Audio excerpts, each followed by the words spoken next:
So, welcome. This is Sunday, October 12th, the Atlanta Soda Zen Center. We're fortunate to have a guest speaker this morning, Zenku Jerry Smyers. Will be doing an interview, partial interview. He has some things to say on his own, as he usually does. And John, I don't think we have a formal introduction, or do you have something you want to say about Zenku? Or not? Thank you for asking. I apologize. I don't have a formal introduction prepared for This you. this is Could, the second Sunday, and most everybody knows Zenku, fortunately. So we don't do a formal introduction typically on second Sundays. It's an interview format. So I will be asking Zinku some pertinent, hopefully, and perhaps impertinent questions later on. But I wanted first, Zinku, to welcome you. If you can say a few words, and I think we wanted to talk about the upcoming retreat starting Wednesday a little bit first, and then we'll go into the interview. Very good. Good morning, everybody. Good Good to see morning. you. I hope you can all hear me okay. Roshi, can you hear me okay in the Hear Zendo? you fine.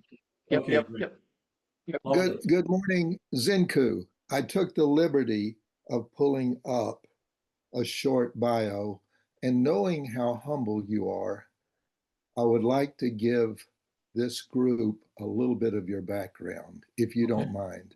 no problem. Zenku Jerry Smyers is a Soto Zen priest in the lineages of Soyu Matsuoka Roshi and Shohaku Okamura Roshi. He began his training as a disciple of Kongo Langwa Roshi, abbot of the Zen Buddhist Temple of Chicago, and a Dharma heir of Matsuoka Roshi in 76. Zenku trained at the Zen Buddhist Temple of Chicago and was ordained a Zen priest in 1982. Zenku was a priest in Chicago until 2005, assisting Kongo Roshi until his passing in 1999, and then providing temple leadership. In 2005, Zenku moved to Montana and established the Mission Mountain Zen Group in Dayton, Montana. In 2010, Zenku became a disciple of Tayun Elliston Roshi, abbot of the Atlanta Soto Zen Center, and a Dharma heir of Matsuoka Roshi and Okamura Roshi from the Uchiyama lineage. In 2012, Zenku received Dharma transmission from Tayun Roshi. Zenku, we're honored to have you here this morning. Wonderful to be here. Give me one moment, please. I realize that my hearing apparatus is not in place. So one reason maybe I couldn't hear you real good. But yes, I had to succumb to hearing aids not too long ago. And Now you it know, should be better. all right, maybe I can hear you all now. Anyway, very good to be with you all. Um, Thank you for the introduction. I appreciate that. Um, and Are there any questions? No, just kidding. It's like we can talk about any more of that in more detail. But yes, I would like to start off with talking a little bit about the upcoming retreat. This is our 14th annual fall retreat. And some of those were held in the summer, by the way, but we've just sort of kept the number, but we moved it to the fall. And we've had a long running program of doing this and hosting it, generally speaking, in Atlanta. So we're going to do that starting this coming Wednesday, and we're going to sit through Thursday, Friday, Saturday, and in noon on Sunday. And so a pretty similar format, I think, that most of you guys are familiar with. But we are celebrating the 85th anniversary of Matsuoka Roshi coming to this country in 1940. So it was a pretty amazing thing when we look back at that time and when he came here and what he's did and how it's influenced us. And so that's really what we want to do. We're going to have 8 different Dharma talks. We're going to have 12 speakers. So some speakers will share one of the Dharma speaking spots. And most everybody is from our Sangha, the STO Sangha, and affiliates. And so we'll hear from various different affiliates, and we could get into the specifics of that. I don't really intend to, but if there's questions, we could talk about that. Kushin and One I thing you are might one thing you might mention, Zenku, is just what time are those talks? There's a good. morning talk and there's an evening talk. Yeah, very good. Kushin and I are going to kick it off. This is on Wednesday evening. And everything, all the times that I'm going to be giving are going to be Eastern time, but we're going to start at 6 with a couple of periods of Zazen on Wednesday evening, and then at 7 to 7:30, to 8:30 rather, Kushin and I are going to have a presentation. I'll give some orientation like I'm doing now, but in a little more detail, and to talk about what's coming up. And then we want to kick it off with some thoughts of our own about Mission Mountain Zen, about Matsuoka Roshi, and that kind of thing. And we have some pictures. I want to put that out there. Pictures will be had, and I think you'll be interested in them. And that's really all I'll say, unless I'm persuaded to do otherwise. But anyway, the talks, we'll have 2 talks a day. We'll have a talk Wednesday night, a talk Thursday morning and Thursday evening, Friday morning, Friday evening, Saturday morning, Saturday evening, and then a noon talk, or a 10:30 talk like this on Sunday. But the talk times, just FYI, for the morning, we will have a talk at 10:45 Eastern time. Thursday, Friday, and Saturday. We'll have a talk in the afternoon at 7 p.m. Thursday. There will be one on Wednesday, Thursday, Friday, and Saturday. And so, but like I say, we have speakers from across our affiliates, which is quite exciting, actually. I think we're going to hear from far and wide. See how people are doing. What do they have to say? What is their feeling about Matsuoka Roshi? How has his influence affected them and their affiliate? Some of us will talk a little bit about how the affiliate sprang up, how it's doing, as well as kind of how it was born. And So our start time here in Atlanta, the start time will be 9 a.m. to 9 p.m. start and stop times. As is pretty typical for us. We're not doing the very early start at 5:30 or 6 this time, but we do have 6 to 7 meditation here anyway. It just will not be part of the retreat, but people are welcome to come to that. And often we can go out for breakfast after that and come back and be back by 9 o'clock. So if you want to join us any of those days, 6 to 7 p.m. for morning meditation, we go grab a bite and come back. And Ian has volunteered to cook for us here. So lunch and dinner will be served here in a kind of a buffet style for all of those days. So we want to make sure that everybody's invited and they know that that's the schedule and they don't have to worry about lunch and dinner if they come for the retreat. sounds very good. And I also want to let everybody know, if you go to the STO website, all the information about the background of the retreat, the schedule, the speakers is all laid out there very nicely. And one of the details I think we should touch on, Zenku, is we're going to do a special chant each of those Thursday, Friday, Saturday. There's a midday, 3 o'clock, I believe, yeah, service. yes. And We'll be posting. There's a schedule here for people to sign up for Doan duties. We already have a Doan volunteer for the whole retreat, but he'll probably take turns with others. And we have most of the positions are basically all filled, but we'll have places for people locally to sign on and help, conduct the necessary preps and things of that nature, and tech support. Fortunately, Randy is here, and he's a high-tech kind of guy, so he will be making sure that all of the streaming is working. Very good, very good. And the other thing I'll say, for those living out west, which I know there's not too many of you, many of us on the call this morning, but I will have an extended, because the program 9 o'clock is 7 o'clock here. So we'll have another Zoom session that people can migrate to if they want to have a little bit later sit that evening, another hour. So we'll do a couple more 25-minute periods. So just FYI. I think that Shinjin Larry Little has already set up Zoom rooms for all of these, I believe. I'm going to double check that on my schedule. Yeah. So, any questions on that from anyone? We can move on to the interview. I'm ready for more tea. We have a small cup today. Since we have Savannah here, a new person, not to point you out, but just that you're welcome to attend any parts if you want to. You don't have to commit to the whole thing. If you want to just come sit, if you want to come to the talks, whatever you'd like to do. Wonderful. Thank you. Come and go as you please, Savannah. We have open door policy.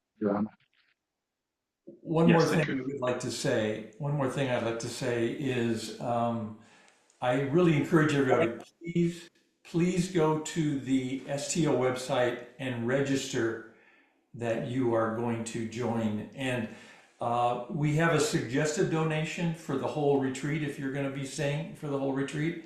But everybody, it's a voluntary system, and so give whatever you can based on how long you're going to stay. And you don't have to give anything, and you can register. But it helps us to know how many people registered, so that I'm going to send out a welcome package, and I want to make sure everybody that's registered gets one of those. And so that's really the benefit. So the welcome package will be coming out via email, and it will have all of these details covered. So you'll have everything in one little package. I'll probably send that out on Tuesday. Good, thank you. So let's move on to the interview. And Zenku, you and I know each other pretty well now. We know each other's histories pretty well. And we have some things in common. We're the boys from Illinois. You were in mid-state Illinois. I was in southern Illinois. We both ended up in Chicago. I went there for schooling, and you ended up there later, I believe, at the same center. I think we crossed paths. We may not have recognized each other. We may have been there. You may have the history, the dates down a little better than I do. About 1970, I had moved to Atlanta, and maybe you came later. But nonetheless, the winding road by which we got there was kind of similar. So we'd like you to fill us in on that a little bit. Tell us where you grew up, what your parents were like, and, the white picket fence, you can leave that part out. Okay, very good. Yeah, no, I had a fairly humble beginning. I grew up in the country. My dad was a farmer, and we lived about 5 miles north of the county seat of Iroquois County, Illinois. Was called Watseka, and Watseka is about 5,000 people. I think it's still about 5,000 people. So that was my situation, but I was out in the country. I had a couple of siblings older than me, a brother and a sister, and my parents, and lovely situation for me, actually, and very humble though. And going to the city, we went to town once a week. When I was a little kid, we would get in the car and drive in, but otherwise I was exploring the great vast prairie of Illinois, and goofing off and having a good time and having some friends and this, that, and the other. But one of my claims to fame is when I went to first grade, I went to a one-room country schoolhouse. My siblings, my sister went there until she was about in 8th grade, and my brother like 7th grade. But I came along a bit later, and I just my first grade was and we got pictures of that, and so I got a little taste of kind of the old days when everybody was in one, each line of chairs was a grade. 8th grade was way over here, and then my grade was first grade, and there was like maybe four of us, lined up in. And so the teacher, what a wizard the teacher was to try to keep everybody busy and doing things. And so, and I used to walk, it was about 3 miles. I walked with my siblings over there when the weather permitted. But That's one thing we have in common. In second grade, I was in a one-room country schoolhouse with a wood stove, and yeah, only they were a little more organized. There were 4 chairs was my grade, the second grade. Did your teacher ever go out and switch anybody for misbehaving? you know what? Let me think about that. That wasn't very common because it was always a lady teacher, very sweet gal, but she carried some weight. She could get people straightened out, but I don't think at that point I know of any, We had one incident where somebody was out of line and she took them outside and she went and got a switch and she just switched. Everybody's at the windows watching. well, and that was back in the day when that could certainly happen when needed, and everybody would say that's just fine, pretty much, and we didn't have No indoor plumbing, no indoor plumbing, outhouses. And the eighth grader, we had a single eighth grader, and he would come in and build a fire in the morning before everybody arrived. excellent. Yeah, and we had a big pump, well that you pumped, and sometimes you had to prime the pump to get the water up, and so We're going to do the 1,000-year-old man here. You had well water? We didn't even have a well. right. But anyway, so that was my early growing up, and I had family in the area. My uncle, this was a really great influence for me. He was a Quaker minister, and on my mother's side, we go back a ways in terms of being, now they call it Society of Friends, but also known as Quakers. And there's a couple of different branches of Quakers. This was the more this was the more type of Quaker that is kind of like most denominational Christian faiths. In other words, there is a minister that gets up in front and leads the service, but the philosophy of Quakerism is very strong, and I grew up in that very accepting, very open environment. And even though we didn't have a lot of diversity in our community in terms of race and other things, my parents, we had no prejudice instilled in any way, shape, or form. And so that was... Congregation, did the congregation sit in meditation or quiet? You know what? Quaker? Where I went, we sat in pews looking up at the podium, just as almost all denominations do. But traditional, it is everybody sits in a circle, and there's no leader, and everybody, you sit around and you let the Spirit move you, and people will speak and say things, and they'll have a conversation, but there's nothing necessarily orchestrated around the sermon. So it's quite sweet, and it's really very similar in many ways to Zen practice. I come to find out later. But so anyway, that was my early growing up. It turned out that the Friends Church in Watsika became smaller and smaller, and ultimately my parents, for the benefit of us kids, and probably them too, we moved to the Methodist Church. And so I was at the Methodist Church with a number of my friends, and we went there for a time too. So I got some experience. So bring us forward a little bit to, when you got into high school and beyond that, and how you moved. I think you moved around with some communal situations, as I recall, you told me. And then you end up in Chicago. Maybe you can take us through that segment. Yeah. Good. And so anyway, everything's going great at on the farm in Iroquois County. But ultimately, things start happening. I get older. I'm more aware of what's happening in the world.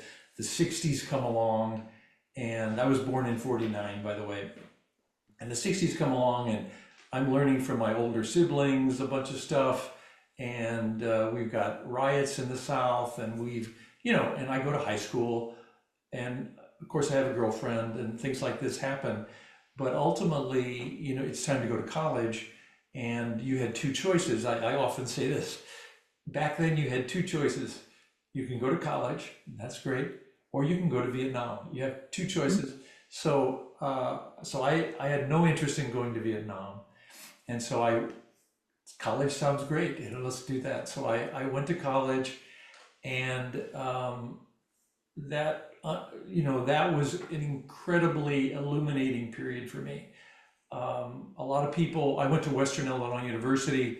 A lot of people were from Chicago, and so here I am, a little country kid, and so I'm learning a little more sophisticated strategy of navigating, being surrounded by all these folks, and there's some downstate people too, but also late '60s, the civil rights movement, people getting killed, Kennedy in the early '60s, but Martin Luther King, and on, and Bobby Kennedy, and so anyway, we protested, we shut down the school, and there's all kinds of things that we got involved in with the Merry Prankster Party, who was very active there, and I can bore you to tears with some of those stories, but really amazing times, and what we learned about what you can do and what you can't do in terms of influencing the larger theater, of people. And so anyway, long story short, I navigated through that, and I was in my senior year, and I was having trouble with my girlfriend. I still had the same girlfriend, so that was I had a long relationship with that person. We finally broke up, and that was not great in terms of my thinking. And then my father died in a farm accident, and this was like in '71. And so, he was healthy, everything was great, but it happened. Farming is the most dangerous occupation. So many of our neighbors lost a hand, or it's a very lonely experience. And one of my neighbors committed suicide. So for a kid, it was great, but for an adult, it's a heavy lift. It's a huge responsibility. Everything sits on you, and you're not interacting with a lot of people because you're out in the field doing stuff.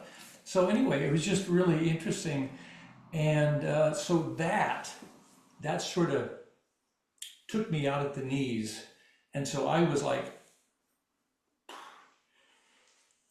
beside myself, And so anyway, that was the major catalyst that really started my search.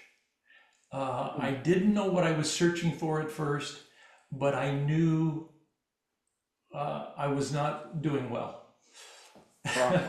And I needed help. So what happened then, I finally graduated, finally got out of school. I didn't want to leave school. I was having too much fun, but I finally did. And then lo and behold, I get drafted. But I had some help, divine help, I'm going to say, that I was able to become a conscience objector because of my Quaker background. And I was, I wasn't a 1A anymore. I was a 2S. 2S, that means you're a conscience objector. And I was drafted, and I served civilian service at Iowa City, Iowa, at a Catholic archdiocese for about a year, and then I was finished, and then I was invited to move.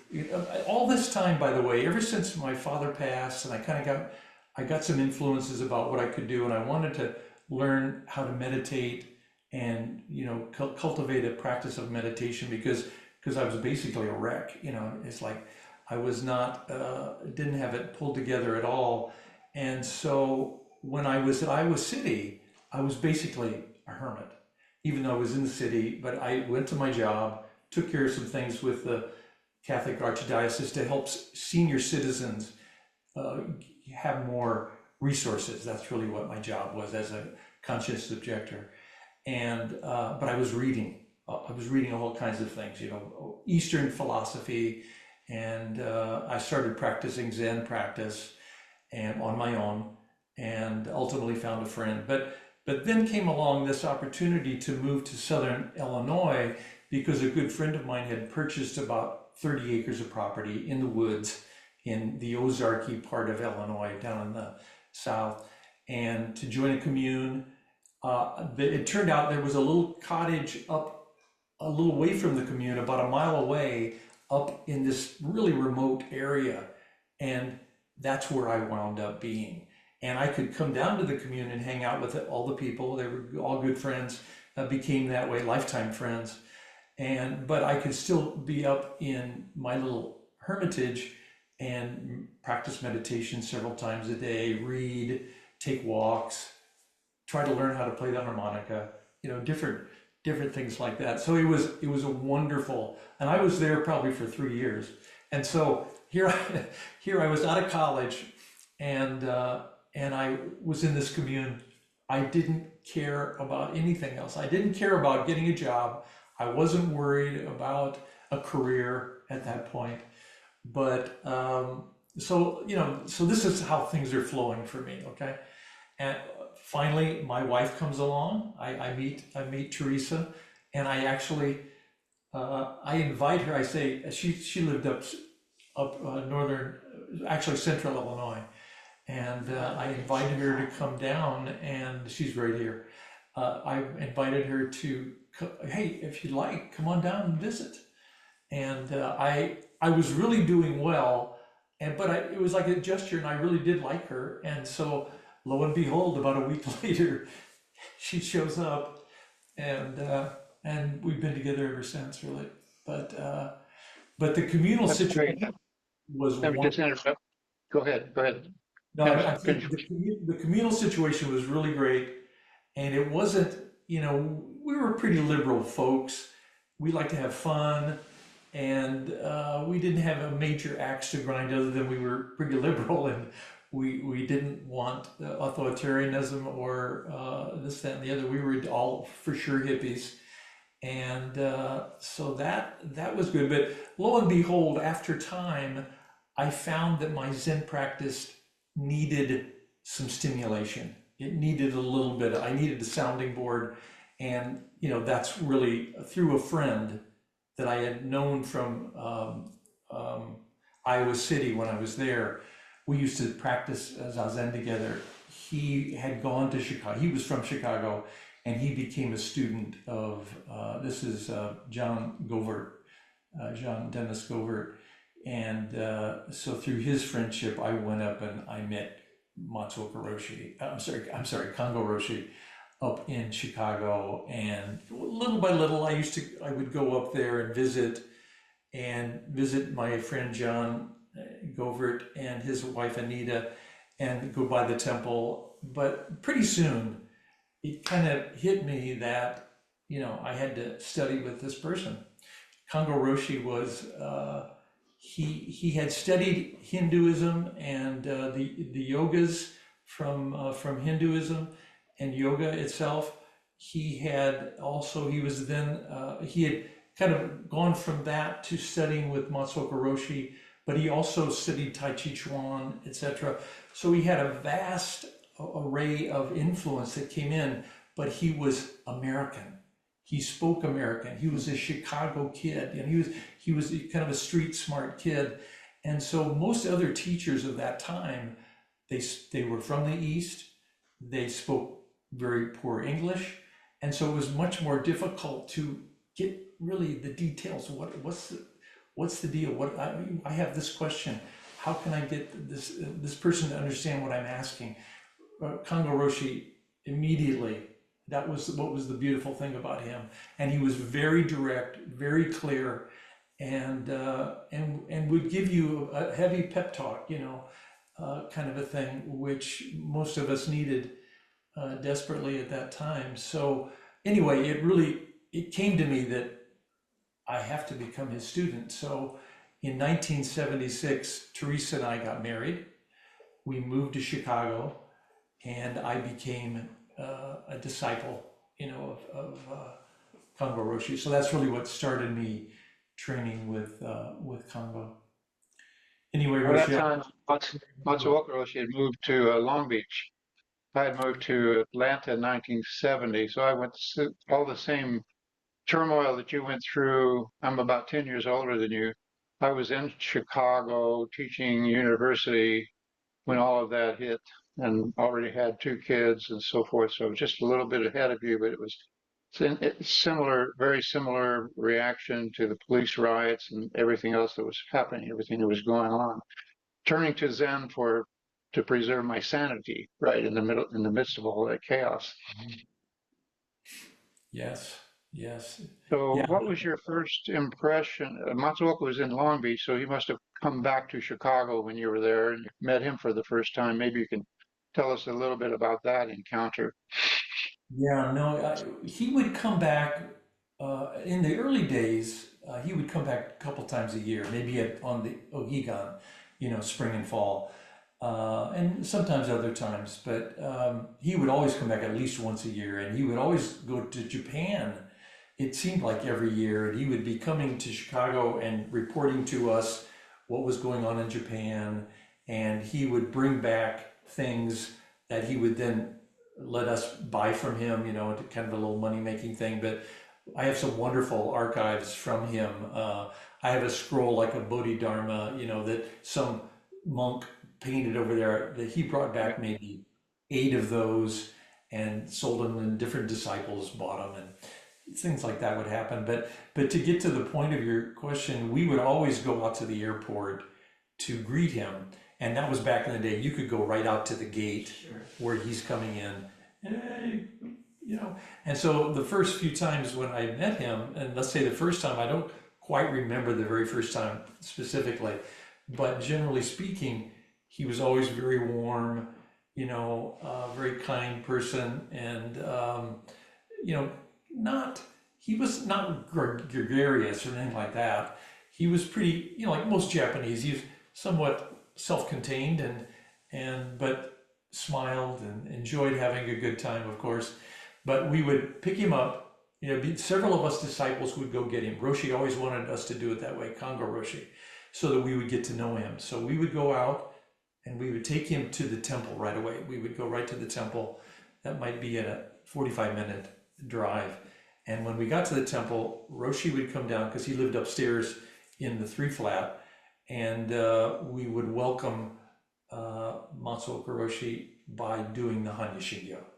We would be at the temple in the altar, in front of the altar, and someone would be the Doan, and that was how we would welcome him and greet him. And then he would live in the temple, the first floor of the 3-flat, and then the 3rd floor was rented out for a little more income. And so then he would visit friends, and he would participate for a week or two that he would stay in events that we were doing. But he would always come back for a special thing. It would be like for Ohigan special service.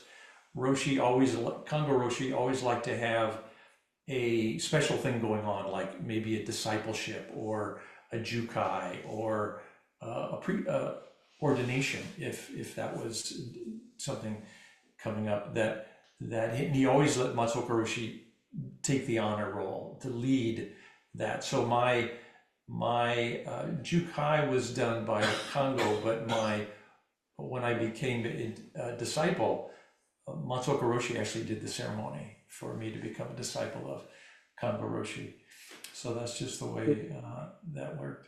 It was very similar here. He would come here once a year, and I would go there once in a while. I wouldn't go out there every year, but we kind of, I thought of it as the Bermuda Triangle. We both left Chicago. He went to Long Beach. I came to Atlanta and had the Bermuda Triangle spread across the United States. Everything goes in there and nothing comes out.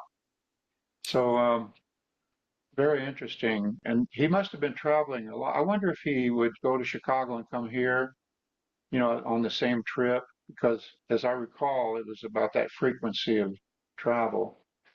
Yeah, And very possible. I think there were times when he would be going to your place next or something like that. Yeah, yeah. and we would do ceremonies here when he was here. Corolla and Mike Goldman, their ceremony, and Arthur Stovall, their ceremony was done when he was here. He performed that ceremony. I think that's when we did the video. That's, the video, the only video we have of him. Well, I did one in Long Beach. We have the video of him here, and he fortunately gave a very long lecture. We videoed the whole thing. So that will be part of the video documentary where people can hear his voice, hear how he talked, what he had to say, and the ceremonies there too. So you could see part of the ceremony as well. Yeah, no, that video that you're referring to right now, it's powerful. Just it's what he has to say. If you guys haven't heard it already, some of you may have not. It would be great to get the opportunity to hear it because he is basically spelling it out in no uncertain terms that no God, no death. He's dispelling all of the kind of superficial ideas we have about the world. No, let go of all of this. Just sit. So Chase is working on the film again, and he's going to be presenting some sort of a composite at the conference, right, in November. We're not presenting that at the retreat. Correct. Yeah, and we hope so. We hope that he'll be ready by the conference. That's right. But anybody who wants to can go online and just look up Matsuoka and videos, and it'll take you. And you can go to our website too, I think, and find videos of him. I'm not quite sure the link, but some of the teasers that were done early in the process are still out there. Yeah, that's a good point. That's a good point. I wonder what is I haven't YouTubed. I'm not going to YouTube and looked up Matsuoka Roshi recently. That would be interesting to do. But you think that Double talk? check. You Is that think on that? YouTube? Yeah, Randy says he can check it out. I Yeah. think it's on YouTube, and I think you just look up Matsuoka.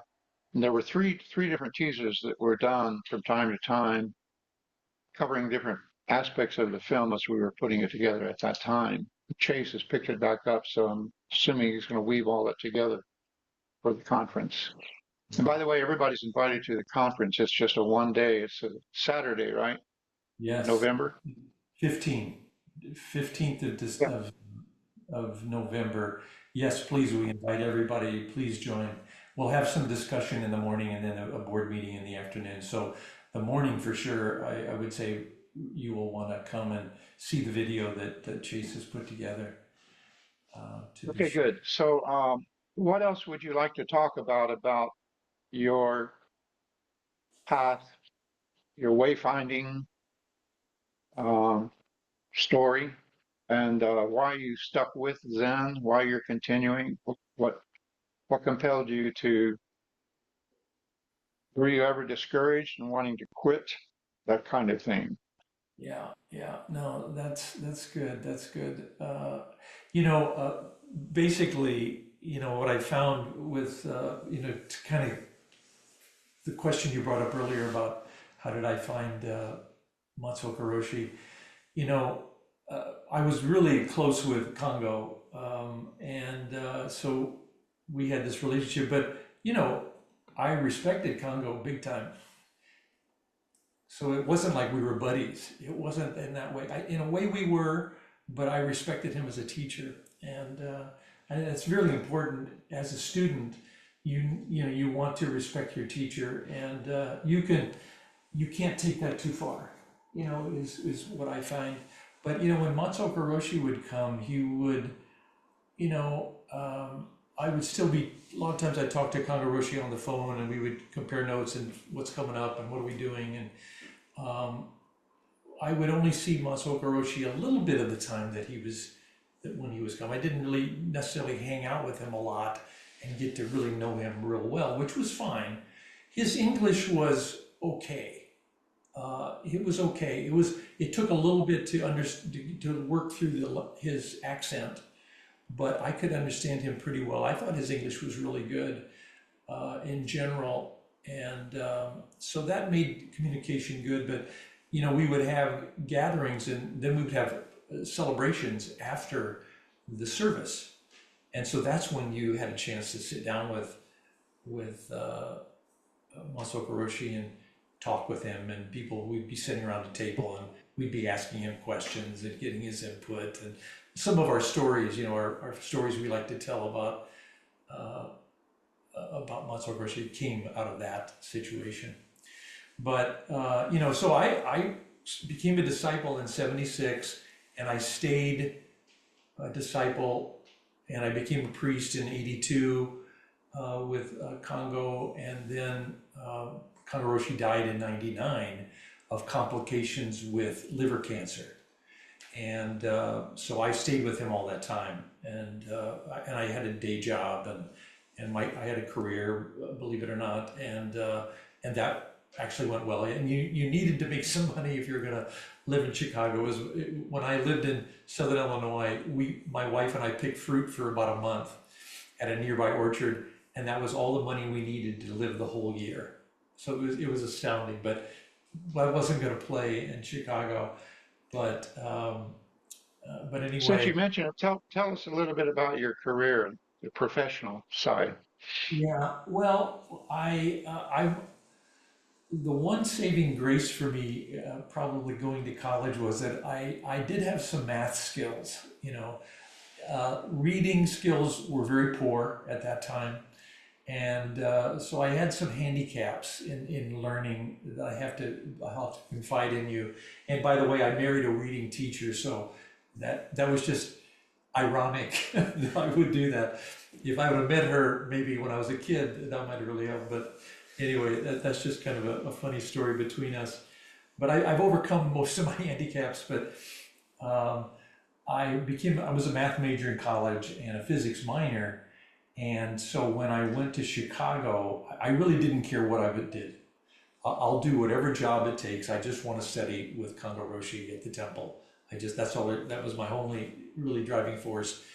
But it turned out that you want the best opportunity that comes along. And a friend of mine was in computers, and this friend of mine helped introduce me to where she worked, and I got a job. And little by little, back then, nobody came out of college in the late '60s trained in computers. There were hardly any classes at that time. But once you got hired by a company, if you had aptitude for something, they would train you.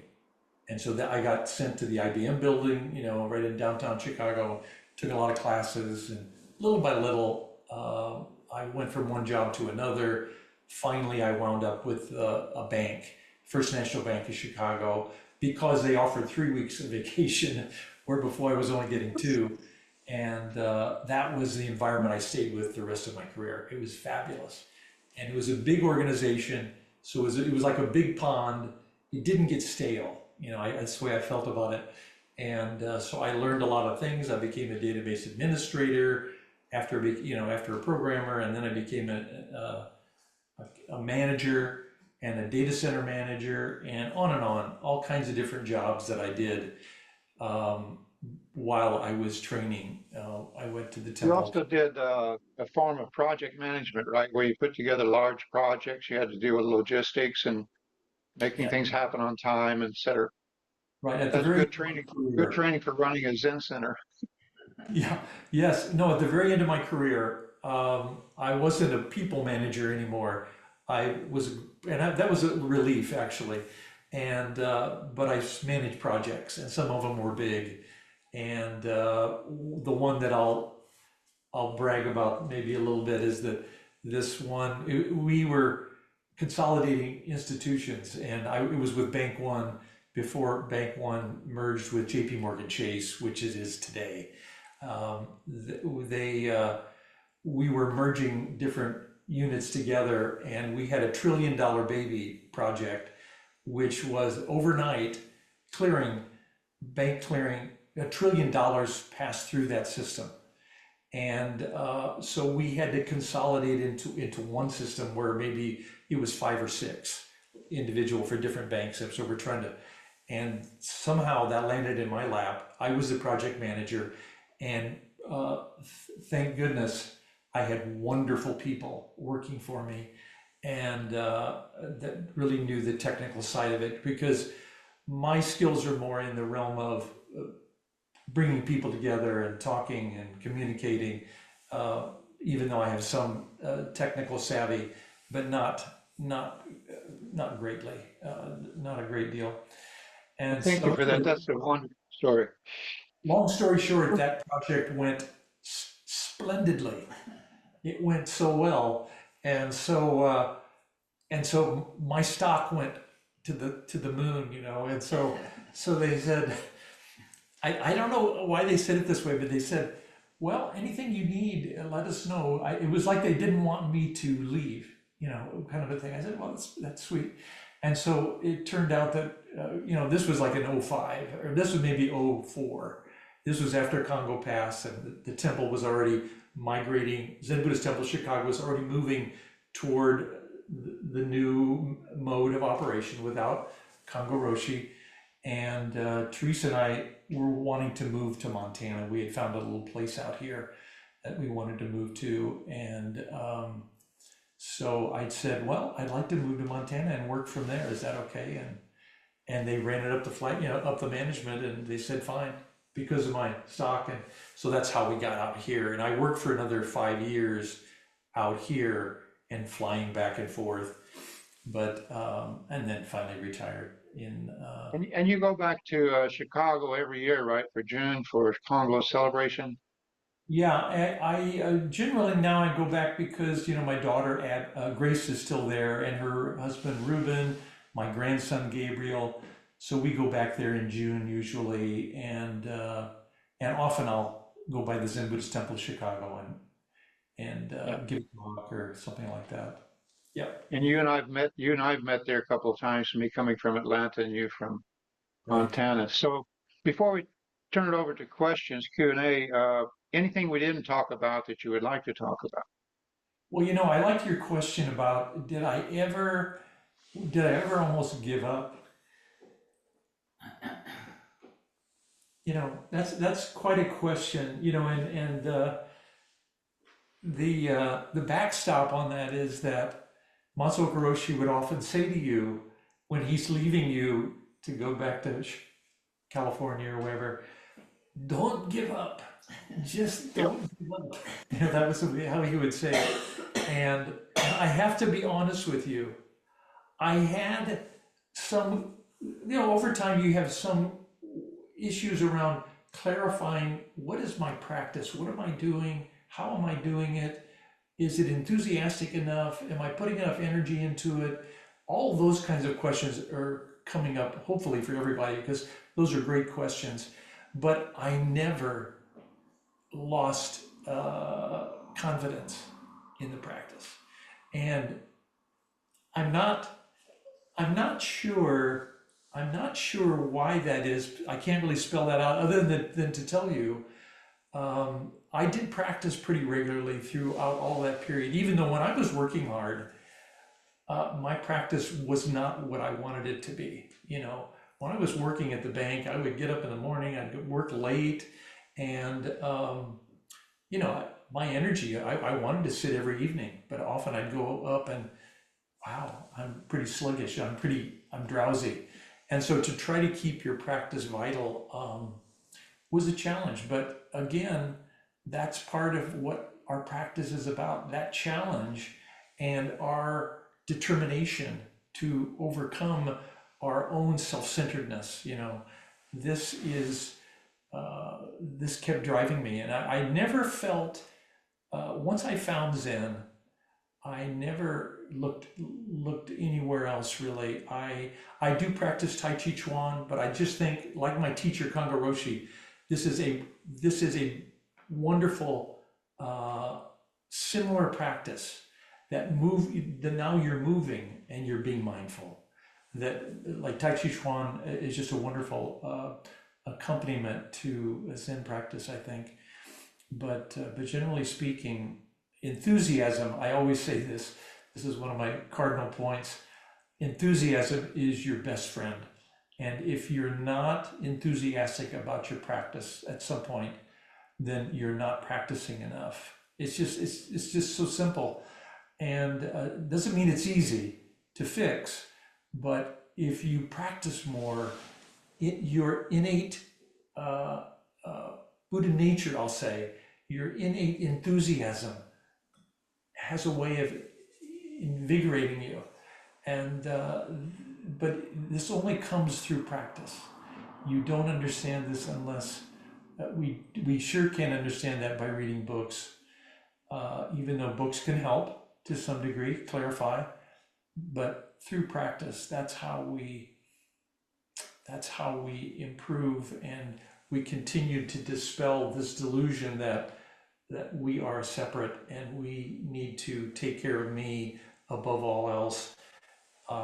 And we think that me taking care of myself and putting me first is putting me first, and man, I'm going to go to the moon, I'm going to be great. Just the contrary is happening. The more we let go of ourselves, the more we are able to get more in a position where we can see how all of the particulars that come up in life, that we get so absorbed in and we get so caught up in, those are the very things that are clouding our vision of what is really happening and what is and awareness of our true nature. So practice is key. Thanks for that a wonderful summation. And let's open it up to questions. If anybody has a comment or question you would like to make with Zenku. We have one in the back. Yes. I have a question, and I don't know all the. You might want to step forward a little closer to the mic. Sure. So that everyone can hear. Yes, please. Earlier, you mentioned that a person whose name I'm not even going to try to pronounce came to the United States in 1940. That's Matsuoka, yeah. Okay, so then a year later, or less than a year later, we have beginning of World War II. How was he able to stay here and not be interned? Yeah, that's a pivotal question right there. You have hit upon the single most biggest question probably we have as a lineage. First of all, and the film documentary that we're working on, and we've been working on it for a long time, by the way, but we hope we're not giving up. We're not giving up, and that is one of our central things that we are looking at in that, and we have some understanding of it through looking on the internet at some of the history of Matsuoka Roshi. He came here in 40. He was on the West Coast for a year or two, and that's when Pearl Harbor happened, and then everybody was rounded up in the internment camps. Somehow we believe, and there's a little discussion about this, some debate, we believe that somehow he was able to, they were able to find usefulness in his English, Japanese language skills, and he went to Boulder, Colorado, and for a while was training military around Japanese and things like that. So that is one thing we think helped him not have to go to the internment camps, and then he weathered the storm of World War II, so to speak, and then came to Chicago. But there's a lot of holes in that, and there's a lot of things we don't know about that. I remember Kango Roshi telling me a story that he got from Matsuoka Roshi, where he said that he was interned for a time.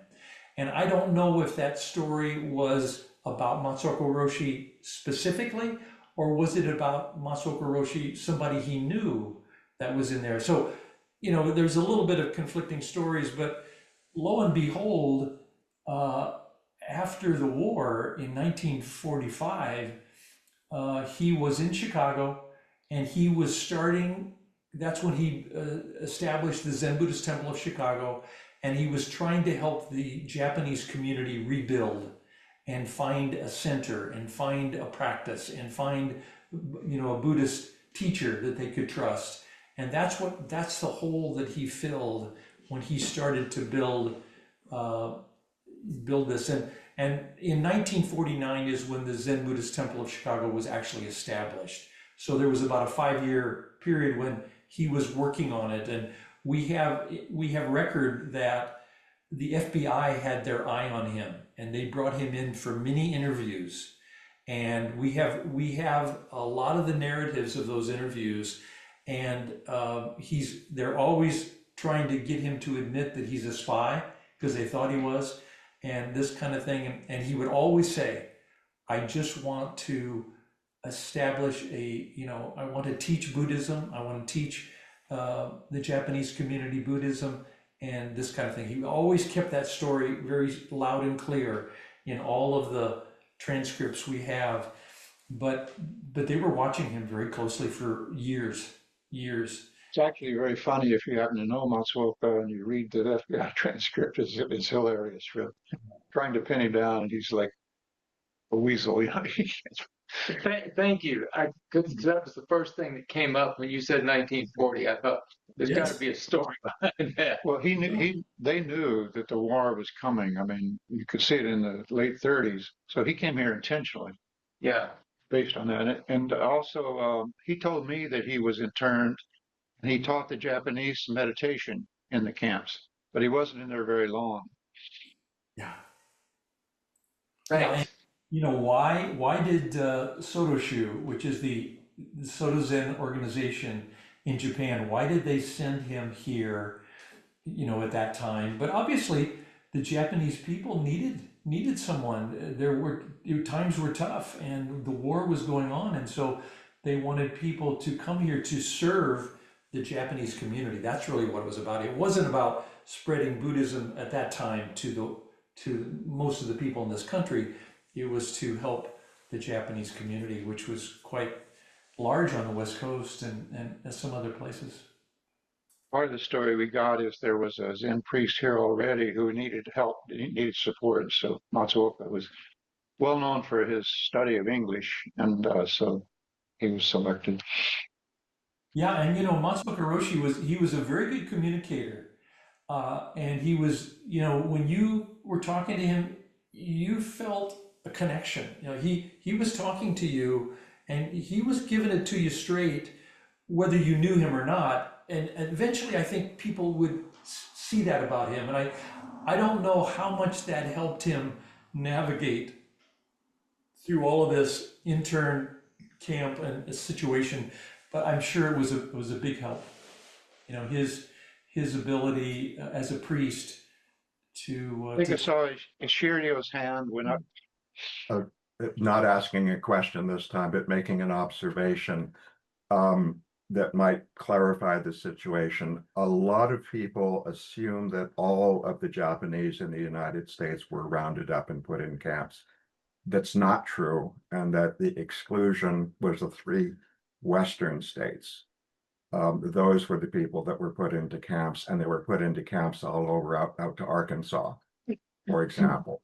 And it is the case that there were Japanese living outside the exclusion zone who were not put into camps. Now, there were very few of them. So it occurs to me that if Matsuoka were someplace else, like Illinois, of course, the FBI would have kept an eye on him, but he would not necessarily have gone to a camp. And I've spoken to other people, other Japanese or their children who were outside the exclusion zone, and no, not everybody was put in camps.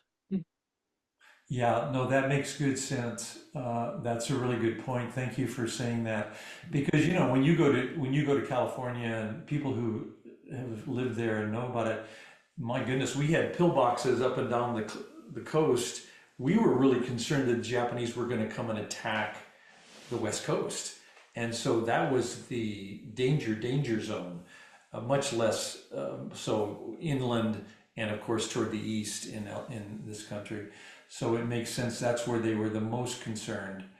But obviously, way overshot that concern. Anybody else in house? Question, comment? Taizan has one. You might want to step forward, Taizan, close to the mic. Thank you for being here today. I appreciate getting to meet you online. The history of Matsuoka has become an interest of mine recently, and I started digging up some documentation, and the whole internment thing is intriguing because I found an attorney card for him that it's called an attorney card, but he wasn't interned. He was in 1943, he was already in Chicago.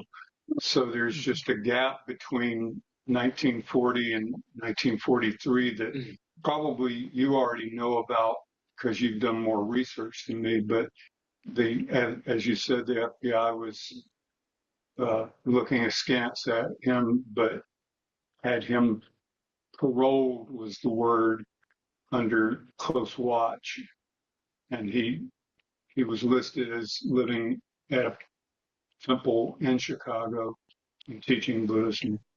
He was also listed as being with his wife Tomiko. Yeah. Which is interesting because he was never married, and but he did sponsor people. He had me sponsor a young Japanese girl one time as well. He would sponsor people to come here from Japan. You had to have a sponsor, but somebody was already here. And I suspect that his wife Tomiko that came over on the ship with him was a sponsored woman, not really his wife. That he had to call her his wife to get her on the ship. Well, he was willing to work around the edges. Well, that's interesting too, because in a lot of the travel documents that I've found, he's listed as traveling with his wife Tomiko, and when he applied for naturalization, he listed having divorced Tomiko and even provided a wedding date in 1938. So it's a strange thing. He's a man of mystery. I was not aware that there was a documentary video that you're talking about, and that sounds wonderful. I would love to see it. We're going to try to tell a story. We're not obsessed with the details. He never talked about himself, really. He never talked about his own personal stuff. He didn't think it was important, apparently. Couldn't we have a Thank you. couldn't we have a Dharma talk with watching his the YouTube? Yeah, we can. If I could say a couple things here. Yeah, thank you so much, by the way. I think I saw an email from you about your efforts to look into Matsuoka Roshi, and I really appreciate that. And please stay in touch with us. We would love to collaborate with you and share with you because I'm sure there's a lot to be found out that we don't know. And as Roshi says, Matsuoka Roshi did not talk about himself a lot, and we never heard anything about him being married. Though at this point, I probably think he probably was married, and we just never. He didn't feel obliged to tell us about it. It wasn't. It didn't. It wasn't what he wanted to promote. It wasn't what he was doing. But remember the story. Remember the story about this the woman. I think somebody said she was Tokyo Rose. Yeah. I'm not sure. If you look at the 6 pictures that we have of him laughing and smiling that we used on the website for this year's retreat, there's a photograph in the back there on the desk or on the wall of a woman, and it apparently had some sort of romance by at a distance with this woman over time, communicated with her or something. There's another story like that. But he claimed to be a virgin. He claimed he was never really married. I will be, Zenku, I will be happy to provide you all the documents that I have found once I can kind of consolidate them. I'm sure that there's a lot of duplication in there. But one of the more interesting things I found was his registration for the draft, at which point he was already living at Sokoji in San Francisco just a few months after arriving in Los Angeles. Yeah, that part is totally blows my mind. I don't know how he would register for the draft. You mean like in Japan? I guess so, huh? This was in the United States when he was living in San Francisco in 1940. Wow. May have been a requirement, you know, That's really to come here, you had to register. At that yeah, time, everybody had to register. I suppose so. I suppose so. But I would be happy to receive that information, and I'll make sure that it's shared with the documentary committee. And but that would be great. Appreciate that.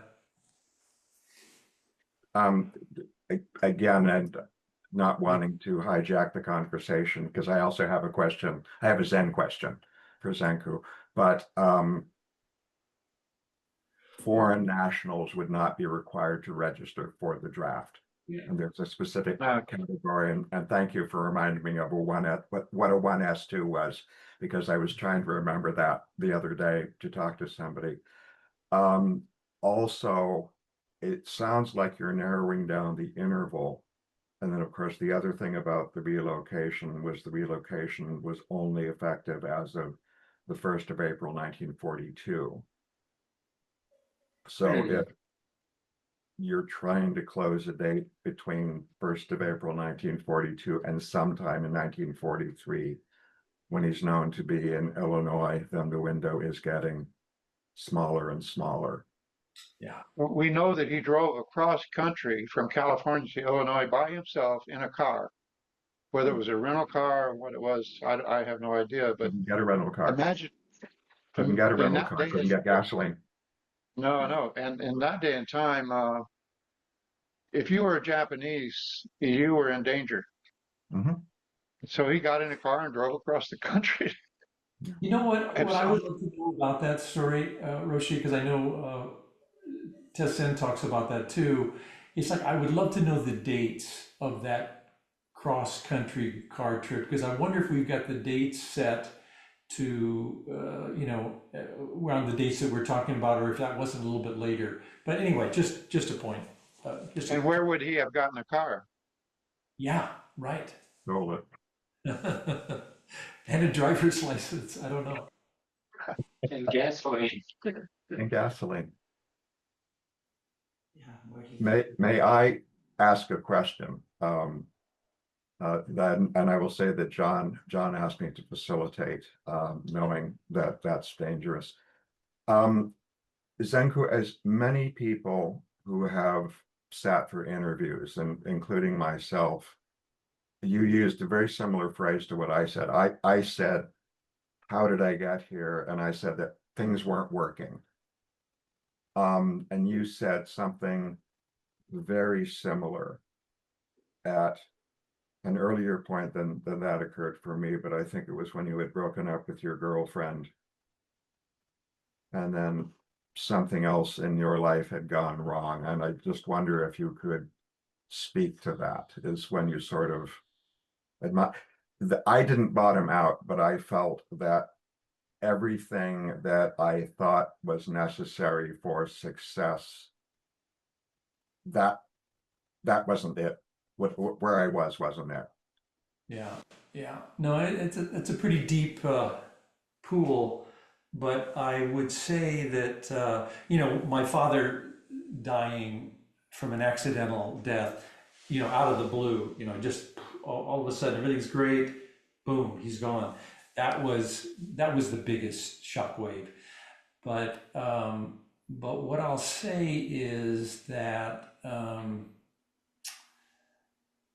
give me a moment here. What I would say is that here's what I wanted to say. I had this experience.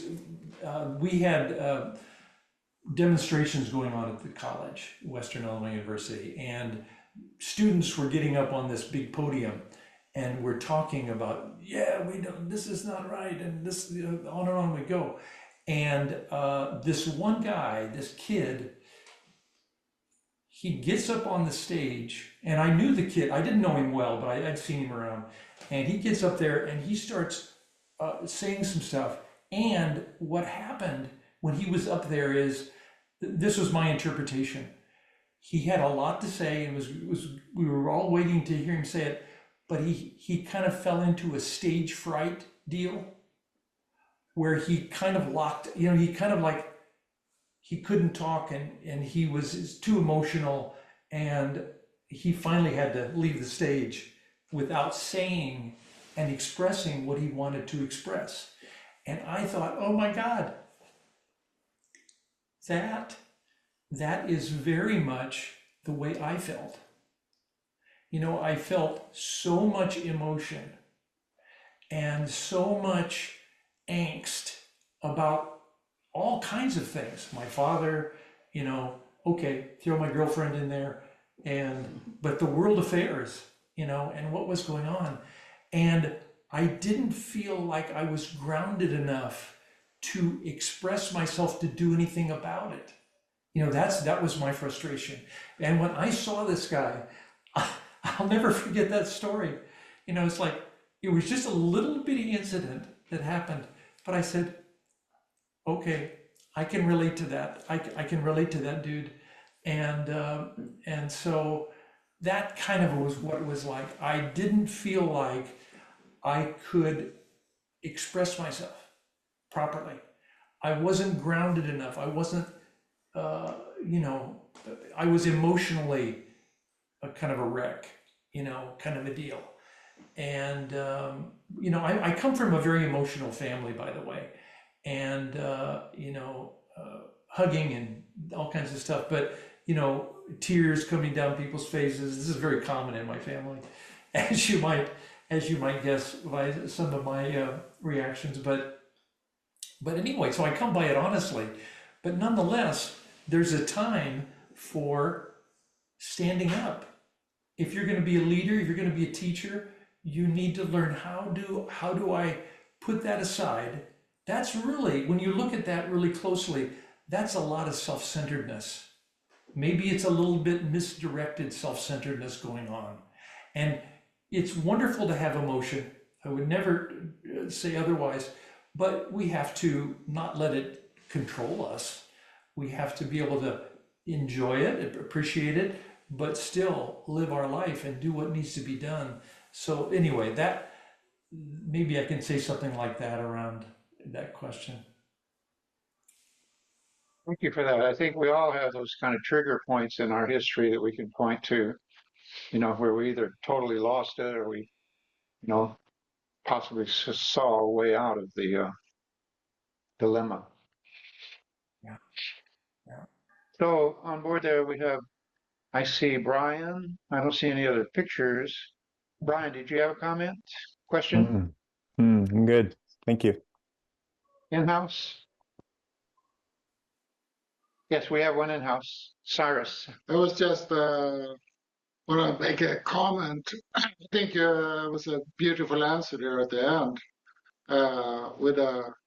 with your friend going up there on stage and he couldn't express himself, but you know that he wanted to. It sounds like a Sam Cohen that you actually got the answer to.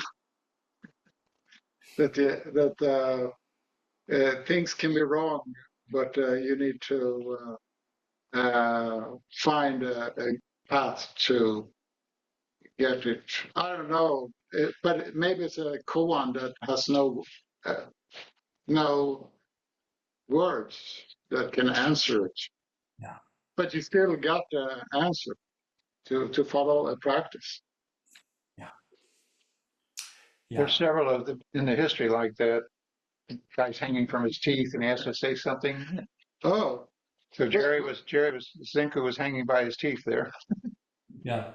And it's always about how do we actualize ourselves, actualizing. I love that word. I think it's so appropriate in Zen practice because this is what we need to do. Okay, we are practicing. Now, how do we actualize our true nature? How do we bring it? How do we, and it means, it's not how do we add things. Most people say, well, yeah, how do we add things or this, but it's about letting the dust settle, keep working on, our Zazen practice is the most wonderful teaching we have. It's the most central teaching we have. And so, but over time, when you start practicing Zazen day one, that's one thing. and we are where we are, and that's all we can do. We work with where we are. We can't begrudge that because that's where we are. But over time, you know, day after day after day, year after year after year, decade after decade after decade, the practice changes and deepens, and we understand it more deeply, and we appreciate it more. And so this is, and so actualizing our, you know, Matsuoka Roshi said, your Buddha nature is always shining within you, always shining there, always. And so how do we let this continue to permeate and get out of the way of, and so that kind of an idea of continuing to practice, deepening. I remember asking Kanga Roshi when I was a newbie, because he was really strong teacher, and we asked him. I remember several students were sitting around the table, and we said, "So does it really get better over time? You know, does this practice really clarify it?" And he assured us, you know, it was just interesting. Okay, it's just a little discussion. He assured us that yes, as it's not just how often you sit, you know, during the week, how long have you sat? You know, all of these things contribute to your habit of, we generally are grasping things or rejecting things. How long with our Zen practice we can learn to just be with things, and we can be in our Zazen practice. We can be aware of our awareness, and letting all the monkey mind, the chasing, the thinking, just let it subside. The thought may come up, but we aren't dwelling on it. And the more this happens through Zazen practice and through bringing Zazen into our everyday life, makes a huge difference. Makes a huge difference. Thank you so much. I think there's no other comment or question. Anyone on board online? I think we'll close with the 4 vows as usual. Thank you so much, Zenku. Is there anything closing you would like to say? I would just like to say, really great to see you all. Don't give up, and I hope you can join us for the retreat. I'd love to see you all. The more, the merrier. Let's have a good retreat and practice Zazen together. Thank you. Beings are numberless. I vow to free them. Delusions are inexhaustible. I vow to end them. Dharma gates are boundless. I vow to enter them. The Buddha way is unsurpassable. I vow to realize beings are numberless.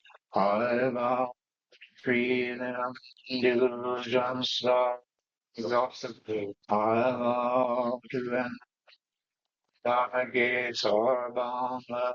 I to enter them. The Buddha way is unsurpassable. I vow to realize that beings are numberless. I vow to free them. Delusions are inexhaustible. I vow to end them. Dharma gates are boundless. I vow to enter them. The Buddha way is unsurpassable. I vow to realize it. So thank all for your patience and listening, and Zenku, we'll see you next Wednesday.